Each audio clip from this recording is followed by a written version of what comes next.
শেখ হাসিনার বিরুদ্ধে মামলার রায় ঘোষণা ঘিরে চট্টগ্রামের নাশকতার শঙ্কায় সতর্ক অবস্থানে রয়েছে প্রশাসন।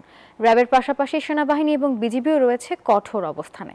চট্টগ্রাম বন্দর, বিমানবন্দর সহ সরকারি বেসরকারি স্থাপনা রয়েছে কড়া নজরে। সচল রাখা হয়েছে সব সিসিটিভি ক্যামেরাও। আবু জাবেদের ছবিতে চট্টগ্রাম থেকে নয়ন বড়ুয়া জয়ের রিপোর্টে থাকছে বিস্তারিত। ২৪-এর গণ-অভ্যুত্থানে মানবতা বিরোধী অপরাধে শেখ হাসিনার বিরুদ্ধে মামলার রায় ঘোষণাকে ঘিরে চট্টগ্রামেও রয়েছে উত্তেজনা। সতর্ক অবস্থানে প্রশাসন।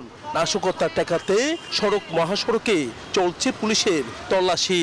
সেনাবাহিনী, বিজিবি ও র্যাবও রয়েছে কঠোর অবস্থানে। আমরা ঊর্ধ্বতন কর্তৃপক্ষের নির্দেশে আমরা সর্বোচ্চ সতর্ক অবস্থা আছি, যাতে চট্টগ্রামে কোনো ধরনের নাশকতা না হয়। সেজন্য আমরা যানবাহন থেকে শুরু করে সব কিছু তল্লাশি নিচ্ছি। আমরা অত্যন্ত সতর্কতার সাথে যেন কোনো নাশকতা না ঘটে। আগামীকালকের যে কর্মসূচি বা যে আদালতে যে রায় হবে এ ব্যাপারেও আমরা সতর্ক আছি। তবে জনমনে দেখা দিয়েছে চাপা আতঙ্ক।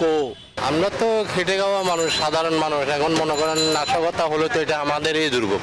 আমরা যেভাবে সচেতন এই নাগরিক হিসেবে বসবাস করতে পারি, আমরা এটাই চাই। আমাদের চাওয়া হচ্ছে দেশের শৃঙ্খলা বজায় থাকুক, কোনো রকম অপ্রীতিকর ঘটনা না হোক। এই দিকে চট্টগ্রাম বন্দর এবং বিমানবন্দর সহ সরকারি এবং বেসরকারি স্থাপনাগুলোতেও রয়েছে সতর্ক নজরদারি।